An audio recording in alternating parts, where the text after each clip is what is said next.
March 2024, aboard a luxurious flight from Japan to America. The atmosphere was calm and pleasant. Passengers relaxed in their first-class seats, sipping champagne and enjoying the serenity of the skies. No one knew that something dark was brewing just below the surface. Among the passengers were a black family, a well-dressed couple with their teenage children, who had been looking forward to their vacation.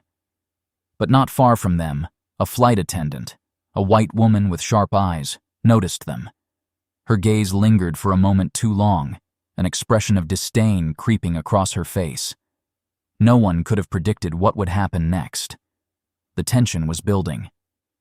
The flight attendants moved quickly, preparing for the flight to take off, and everyone remained in their seats, unaware that the balance of the flight would soon be disrupted.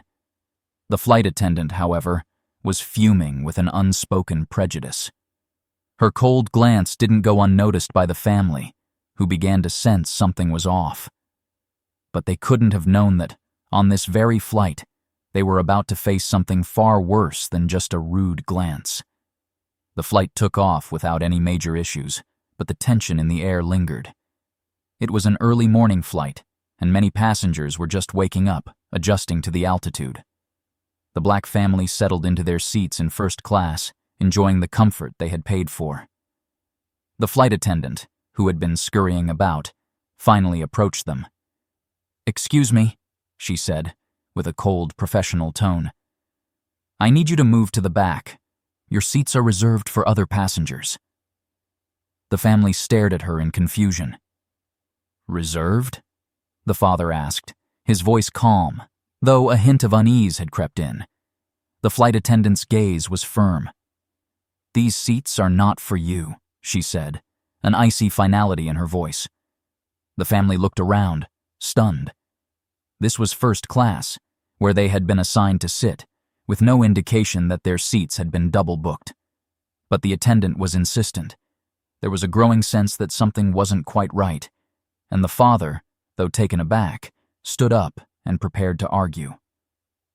As the black family debated with the flight attendant, whispers began to spread among the other passengers. The air felt charged, the mood shifting with every word exchanged. The flight attendant's voice had become louder, more impatient. "You can't sit here," she insisted again. "It's not your place." The father's face turned red. "What do you mean, not our place?" he asked, his voice rising. "We've paid for these seats just like everyone else." The flight attendant, however, was undeterred. "Please," she said with forced politeness. "This is a matter of proper seating." She gestured for them to leave their seats and walk toward the back of the plane. The family, visibly frustrated and insulted, stood their ground. No one could understand what was happening, and passengers were beginning to exchange uncomfortable glances. Why was this happening? Why was this flight attendant treating them so poorly? While the black family and the flight attendant continued their tense exchange, many passengers started to take notice. Some tried to ignore the drama, pretending to be lost in their books or movies, but others watched intently. A middle-aged woman sitting a few rows behind whispered to her husband, "Is that what I think is happening? Is she telling them to leave their seats?" Her husband nodded, his face pale. "I don't know, but I don't like the way she's treating them." But none of the passengers spoke up, too fearful of causing a scene. They glanced away, hoping that the situation would resolve itself quickly. Little did they know, they were about to witness a truth that would shake the entire flight. Just as the flight attendant was about to escalate the situation, something unexpected happened. The black family, fed up and determined to resolve this once and for all, stood up as a unit and announced, "You need to know who we really are." A hush fell over the cabin. The flight attendant, who had been acting with such authority, froze. Her eyes widened slightly. The family, their voices steady, explained, "We are not just passengers. We are the owners of this airline." The flight attendant's expression changed. What had seemed like a simple, normal encounter was quickly spiraling into something far more serious. The other passengers stared in disbelief. They couldn't process the information. Was it possible? The same family she had looked down upon, the same family she had tried to push aside, were the owners of the very airline she worked for? The flight attendant took a step back, her confidence deflating. Her mind raced, but the reality of the situation was clear now. She had just insulted the wrong people. The father's voice was calm but firm. "We've been trying to enjoy our flight, but your actions are making this unbearable." The flight attendant's hands trembled as she took in the revelation. She had made a terrible mistake, one that no amount of apologies could undo. As she stood there, unsure of what to say next, the reality hit her. She had insulted the very people who owned the airline. The guilt began to wash over her. She had judged them based on their appearance, without knowing anything about who they truly were. The woman who had shown so much prejudice now stood, humiliated, in front of the entire plane. The tension in the cabin was palpable. Everyone had been waiting for what came next. The flight attendant, standing in front of the black family, felt the weight of her actions crash down on her. She had humiliated them in front of the entire first class. They weren't just passengers. They were the owners of the airline. Her heart pounded in her chest, her mind racing to find the right words, but nothing seemed to make up for the injustice she had done. Finally, she opened her mouth, her voice shaky. I'm so sorry," she stammered. "I didn't know who you were. I acted rashly. I should never have treated you like that. I didn't mean to offend you. Please forgive me."